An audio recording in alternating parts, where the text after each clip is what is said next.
कल्याणपुर थाना क्षेत्र में कल सवेरे एक अज्ञात मृतक की लाश जो मिली थी, उनकी शिनाख्त तगाराम सन ऑफ लादूराम के रूप में हुई थी। वहाँ उनकी शिनाख्त होने के पश्चात उनके परिजनों और बाकी लोगों ने थोड़ा विरोध प्रदर्शन किया था, जिसकी वजह से उनके शव को हम पहले वहाँ मौके से हटा नहीं पाए थे। फिर परिजनों से और बाकी लोगों से जब सहमति बनी तो उनके शव को देर शाम को पोस्टमार्टम के लिए ले आए थे। तो पोस्टमार्टम हुआ।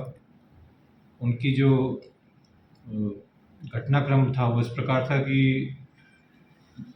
कल्याणपुरा थाने के एक हिस्ट्री शीटर बदमाश है बख्ताराम, वो और कुछ अन्य लोगों ने मिलके कुछ शराब वगैरह पी थी और कोई कहा सुनी हुई थी।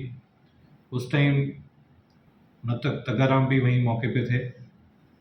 उसमें एफआईआर में इनके परिजनों ने लिखाया है कि इनको किडनैप करके उठा के और उसके घर पे ले गए थे। उस बारे में अनुसंधान शेष है, लेकिन उसके पश्चात बख्ताराम किस तरह से पहुंचे ये अनुसंधान से स्पष्ट हो जाएगा। बाकी बख्ताराम और उसकी पत्नी ने फिर मिलके तगाराम के साथ मारपीट करी थी। मारपीट करने के बाद में पहले लकड़ी से मारपीट की, कुल्हाड़ी से मारपीट की, फिर उसके पाँव बांध के पहले घर के अंदर ले गए, घर के अंदर ले जाके फिर मारपीट करी।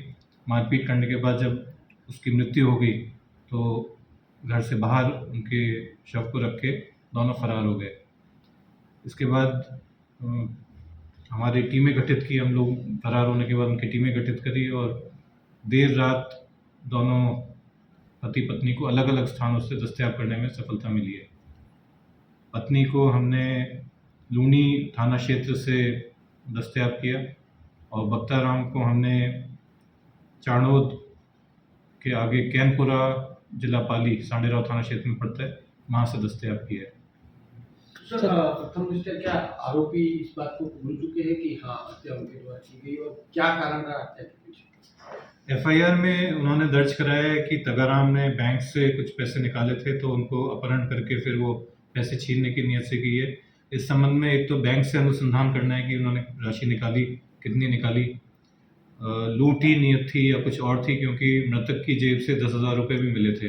जब पोस्टमार्टम हो रहा था उनकी जेब से 10,000 रुपये मिले। तो एग्जैक्टली कारण क्या था वो अभी गहन अनुसंधान से स्पष्ट होगा, लेकिन जो चीज़ बिल्कुल स्पष्ट हो गई है वो ये है कि बख्ताराम और उनकी पत्नी ने मिलके नृशंस हत्या करी है। क्या ये एक दूसरे को पहले से जानते थे? और दूसरा क्या है, वहाँ कोई पार्टी वगैरह भी की थी कल जब घटना हुई उससे पहले? संभवतः जानते होंगे। कॉल डिटेल से और स्पष्ट हो जाएगा और अन्य कोई व्यक्ति अगर मौजूद था उनके बयानों से और उनसे जब तफ्तीश करेंगे तो बिल्कुल स्पष्ट हो जाएगा कि कितने लोग थे, पार्टी के रूप में मिले थे या अलग अलग मिले थे, पहले से जानते थे नहीं जानते थे। ये सारी चीज़ें अभी इन्वेस्टिगेशन से एक एक पॉइंट क्लियर हो जाएगा। बख्ताराम कल्याणपुरा थाने के हिस्ट्री शीटर हैं, उनके विरुद्ध 8-9 मुकदमे दर्ज हैं और उनमें से एक 302 का मुकदमा भी है पहले का। सर, कितनी टीमें गठित की थी और कहाँ से किस प्रकार से पूरी इनको कब पकड़ने में पुलिस को कामयाबी मिली? हत्या के बाद में आमजन में और गांव वालों में और परिजनों में काफ़ी आक्रोश था, तो कानून व्यवस्था को वहाँ पर एडिशनल एसपी नितेश वो संभाले हुए थे। मुलजिम की तलाश के लिए हमने 6-7 टीमें गठित की थी जो अलग अलग तकनीकी तौर पे और आसूचना के स्तर पे और वो कर रहे थे। तो इसमें नरपत हेड कांस्टेबल हैं कल्याणपुरा के, उनको सूचना मिली थी उनकी पत्नी जो बख्ताराम की पत्नी है वो लिव इन रिलेशनशिप में उनके साथ रही थी। उनकी शादी तो किसी और से हो रखी थी। सिनली गांव लूनी थाना क्षेत्र में देर रात उनको दस्तयाब किया था।